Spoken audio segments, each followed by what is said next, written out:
देशातील पहिली AI technology आधारित अंगणवाडी नागपूर जिल्हा परिषदने वर्धामना येथे सुरू केलेली आहे। आपण बघू शकतो की हे जे विद्यार्थी आहे AI टेक्नॉलॉजीचा वापर करून त्यांना इथं शिकवलं जात आहे।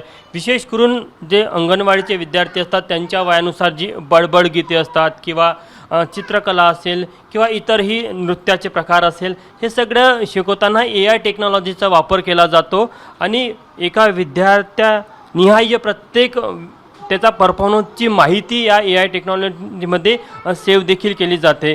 आपल्यासोबत कैलास गोडके सर आहे, उपकार्यकारी अधिकारी आहे नागपूर जिल्हा परिषद। पण त्यांना विचारूया, सर तुमच्या हातात जे हे उपकरण दिसत आहे नेमकं हे काय आहे आणि हे कशा प्रकारे काम करते? अंगणवाडीमधले जे चिमुकले असतात, प्रामुख्यानं ज्या परिस्थितीमधून अंगणवाडी केंद्रामध्ये येतात आणि कॉन्व्हेंटमध्ये न जाता ते आपल्याकडे येतात, तर त्यांना एक चांगल्या पद्धतीचं आणि दर्जेदार शिक्षण मिळावं म्हणून मुख्य कार्यकारी अधिकारी विनायक महामुनी यांच्या मार्गदर्शनाखाली आम्ही भारतातील ही पहिली AI अंगणवाडी तयार केलेली आहे। या अंगणवाडीमध्ये आपण बघता की बालकांना हा जो VR सेट देण्यात आलेला आहे, VR सेटच्या माध्यमातून बालकांना जे वेगवेगळ्या बाबी प्रत्यक्षात अनुभवता येतात, 3D पद्धतीने अनुभवता येतात आणि त्या फक्त अनुभवताच येत नाहीत, तर त्यांनी त्या किती आत्मसात झालेल्या आहे त्यांचं ब्रेन मॅपिंगसुद्धा या दृष्टीने या VR सेटच्या माध्यमातून करण्यात येतं। त्यामुळं आपण बघता हे जे बालकं आहेत, या बालकांना हे अतिशय चांगल्या पद्धतीने आनंद घेतात, मस्त त्यांना त्या गोष्टीचा खूप उत्साह आहे आणि त्यामुळे आमच्या अंगणवाडीमधली उपस्थितीसुद्धा वाढलेली आहे। तर AI टेक्नॉलॉजीचा वापर करून आम्ही बालकांना अंगणवाडी केंद्रामध्ये वेगवेगळ्या प्रकारचं आनंददायी शिक्षण देण्याबरोबर त्यांचं ब्रेन मॅपिंगचं पण काम करतो।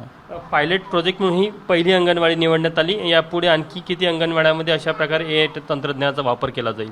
नागपूर जिल्ह्यातील मिशन बालभरारी या अंतर्गत आम्ही ही पहिली AI अंगणवाडी केलेली होती आणि याचं लवकरच अनावरण माननीय मुख्यमंत्री महोदय आणि पालकमंत्री महोदयांच्या हस्ते आम्ही करणार आहोत। परंतु एवढ्यावरच न थांबता नागपूर जिल्हा परिषद अशा एकूण 40 अंगणवाड्या AI अंगणवाड्या करणार आहेत आणि त्या माध्यमातून जास्तीत जास्त बालकांना त्याचा लाभ कसा होईल आणि या वयामध्ये जगामध्ये कोणत्या घडामोडी घडत आहेत, जगामध्ये कशा पद्धतीने तंत्रज्ञान विकसित होत आहे, हे चिमुकल्यांनासुद्धा त्याचं ज्ञान मिळावं आणि त्यांना भरारी घेता यावी म्हणून आम्ही मिशन बालभरारीच्या माध्यमातून आणखी 50 अंगणवाड्यांची या माध्यमातून निवड करत आहोत।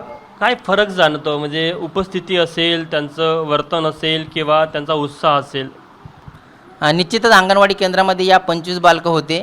पूर्वी अंगणवाडी केंद्रामध्ये 7 ते 8 बालकं यायचे किंवा जास्तीत जास्त 10 बालकं यायचे, परंतु आता आपण जर बघितलं तर अंगणवाडीमध्ये बालकांची संख्या भरपूर वाढलेली आहे। पालकांमध्ये पण खूप उत्साह वाढलेला आहे आणि बालक आणि पालक यांचा अंगणवाडीकडे बघण्याचा जो दृष्टिकोन आहे तो या मिशन बालभरारी या उपक्रमामुळे निश्चित बदललेला आहे आणि आम्हाला खात्री आहे की माननीय शिवसरांनी हा जो उपक्रम सुरू केलेला आहे याच्या माध्यमातून आम्ही जे 40 ठिकाणी हा उपक्रम सुरू करणार आहोत, पुन्हा त्या ठिकाणी सुद्धा निश्चितच उपस्थिती वाढेल आणि पालक आणि बालकांना हे फायदेशीर राहील। या VR सेटच्या माध्यमातून नेमकं काय काय शिक्षण दिलं जातं आणि व्यक्तिशः त्या विद्यार्थ्यांचं कशा प्रकारे मॉनिटरिंग केलं जातं किंवा त्याचा परफॉर्मन्स हा कशा प्रकारे सेव्ह केला जातो?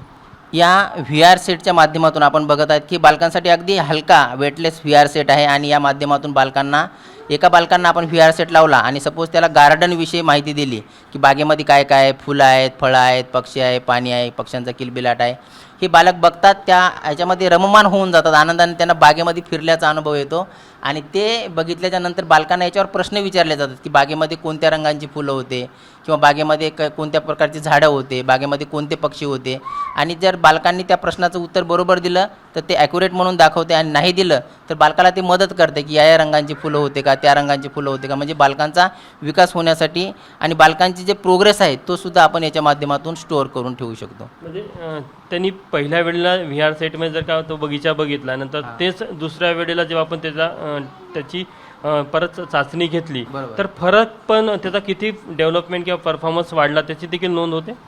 बिलकुल, मुलांनी पहिल्या वेळेस एखादा बगीचा असेल किंवा एखादी बाब याच्यामध्ये बघितली आणि ती बाब बघताना मुलांनी आनंद लुटला, परंतु काही बाबी त्याला अवगत झाल्या नाही, परंतु आपण दुसऱ्या वेळेस जेव्हा रिपीट त्यांना हा भाग दाखवतो त्यावेळेस मात्र बालकांना निश्चितच त्याच्यामध्ये खूप चांगल्या पद्धतीचं आकलन झालेलं असते आणि किती आकलन झालं हे आपण या पद्धतीने हे जे सॉफ्टवेअर आहे या सॉफ्टवेअरच्या माध्यमातून आपण ते मोजूसुद्धा शकतो। आणखी यामध्ये काही गोष्टी आहे ज्या नाविन्यपूर्ण आहे विद्यार्थ्यांसाठी?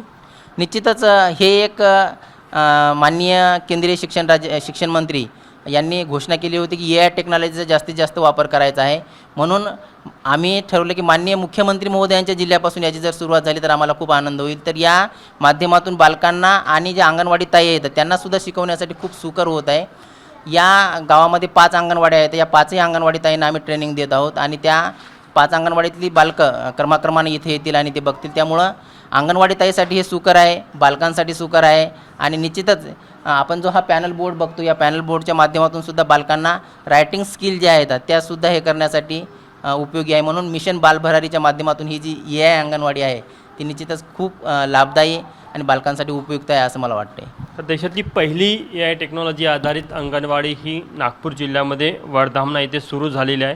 निश्चित याचं मोठं कौतुक देखील होत आहे, कारण की विद्यार्थ्यासह पालकांमध्ये आणि शिक्षक वर्गांमध्ये देखील या नवीन तंत्रज्ञानाला घेऊन खूप उत्साह पाहायला मिळतो. याच्या वापरामुळे विद्यार्थ्यांच्या उपस्थितीवर फरक पडला, विद्यार्थ्यांच्या आकलन शक्तीवर आणि त्यांच्या परफॉर्मन्सवर देखील फरक पडल्याचं आपल्याला पाहायला मिळतं आहे. कॅमेरामॅन अतुल हेटेसह तुषार कोहळे, ABP माझा, नागपूर. ABP माझा, उघडा डोळे बघा नीट.